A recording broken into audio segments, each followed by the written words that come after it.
با آموزش کلاه فرانسوی در خدمتتون هستم. این کلاه رو برای همه افراد میتونین بدوزین. میتونین از پارچه‌های پشمی، سویت یا چرم استفاده کنین. ترجیحاً این کلاه یک کلاه زمستون است و برای اندازه هایی که میگم تقریبا استاندارده و برای همه مناسبه، ولی شما بهترین حالتش اینه که یه دونه دور سر از فرد اندازه بگیرید.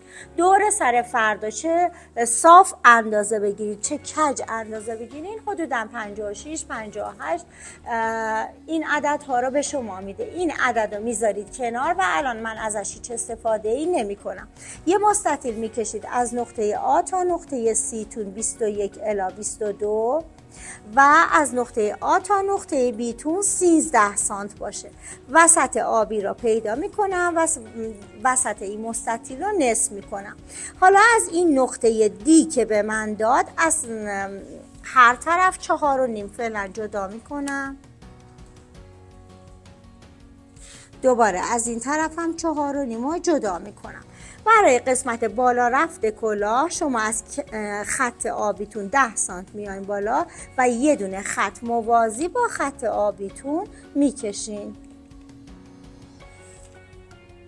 خب از خط مرکزی من اینجا 4.5 این طرف 4.5 این طرف جدا کردم. توی قسمت وسط کلاه 5.5 بچه جدا میکنم. 5.5 این طرف و 5.5 این طرف. حالا میام و این خطوطمو به هم دیگه وصلشون میکنم. خطوطمو با یه رنگ قرمز با هم دیگه وصلشون میکنم. از اینجا به اینجا وصل میکنم. از اینجا به اینجا وصل میکنم. دوباره از اینجا به اینجا وصل میکنم و از اینجا به اینجا وصل میکنم. حالا وسط این خط رو به دست میارم، 1 سانت میرم بالا و اینجا را هلالش میکنم. این طرف هم وسطش رو پیدا میکنیم و دوباره هلالش میکنیم. حالا هلالاتون رو میتونید با پیستوله بکشید، با این خط کش هلال بکشید این شکلی. میتونید هم با دستتون بکشید. حالا بچه ها الگوی من این هاشوریه که دارم برای شما میزنم. منتها نکته مهمش اینه که این الگو بدون جای دوخته. این الگو بدون جای دوخته. یعنی میذاریمش رو پارچه و دور تا دورش ها برش میزنیم. 1 سانتش بچه ها از هر طرف میره توی جای دوخت. پس من الان وقتی اینجا 4.5 این ور بوده 4.5 این ور بوده شده 9. 2 سانتش که بره توی جای دوخت میشه 7 سانت. پایین این قسمت کلاه من 7 سانت برام باقی میمونه. از این باید 4 بار روی دولا برش بزنیم، یعنی 8 تا تیکه میخوام. وقتی پایینش 7 باشه 7 ضرب در 8 میشه 56 تا. تقریبا دور سری که اول کار اندازه زد یا بهت میده، ولی اگرم بزرگتر بود هیچ اشکالی نداره، چون ما دورا چرخ میریم روش که این یه پف بیشتری به ما بده و قد سرمون بشه.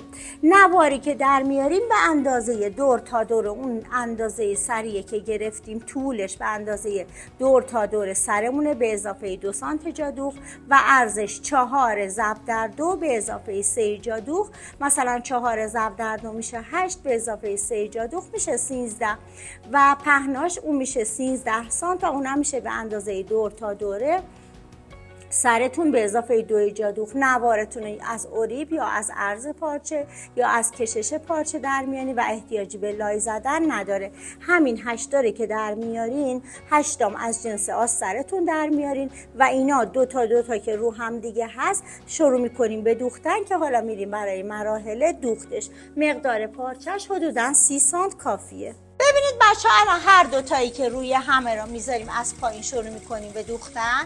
سر دوختتون رو محکم میکنید، 1 سانتش رو میبرید توی دوخت و به 1 سانت آخر مونده که الان رسیدیم یه رفت و برگشت میزنید. بعد جا دوختتون رو باز میکنید و دوختای تزئینی روش رو به فاصله 1 پایه میزنید. بچه این دوختا خیلی کمکش میکنه که کلاهاتون رو خیلی زیبا میکنه. به فاصله 1 پایه چرخ رو میزنید تا آخر میریم اینو و دوباره طرف دوممونو اینا را بچه ها دوتا که به هم میدوزیم، بعد این دوتا را ببینید این الان یه طرفش دوخته شده شد دوتا، این طرفش رو به دوتای بعدی میدوزیم و 4 تاشو به هم دیگه میدوزیم، 4 تا دیگه هم به هم میدوزیم. بعد درز آخرشه که میخوایم بریم، این 1 سانت آخرش رو میگیریم. همین کاره که توی روتون انجام دادین توی آسترتون هم انجام میدین، یعنی 8 تا تیکه رو به هم دیگه میدوزیدش و بعد میریم برای قسمت تیکه پایینش که باید به قسمت روبه وصل بشه و در آخر آسترش رو قلفتی میکنیم.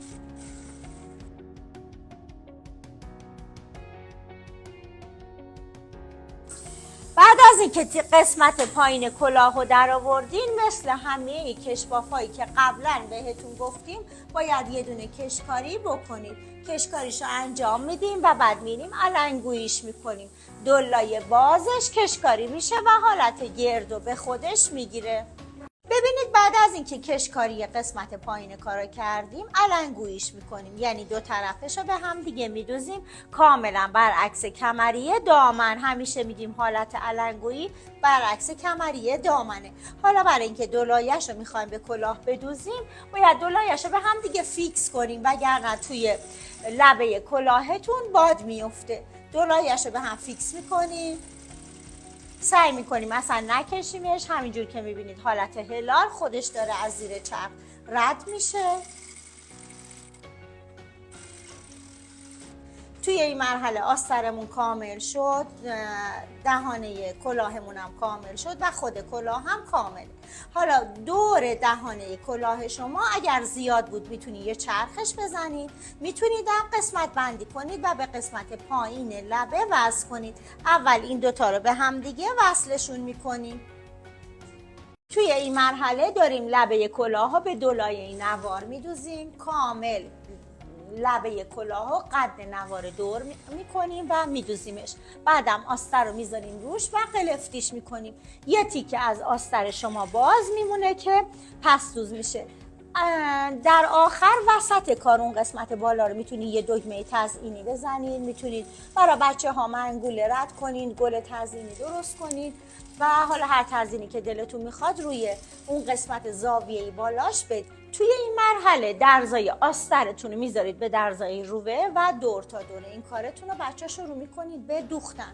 ممکنه توی این مرحله هم آسترتون اضافه داره، میتونید آسترتون رو پیلی بدین چون قسمت زیر کاره و اصلا مشخص نیست. میتونید هم با اضافه آسترتون رو چینکش کنید. به این ترتیب دور تا دور کلاهمون دوخته میشه و باز میگم یه تیکش باز میمونه که از اون یه تیکه ما اینو روش میکنیم.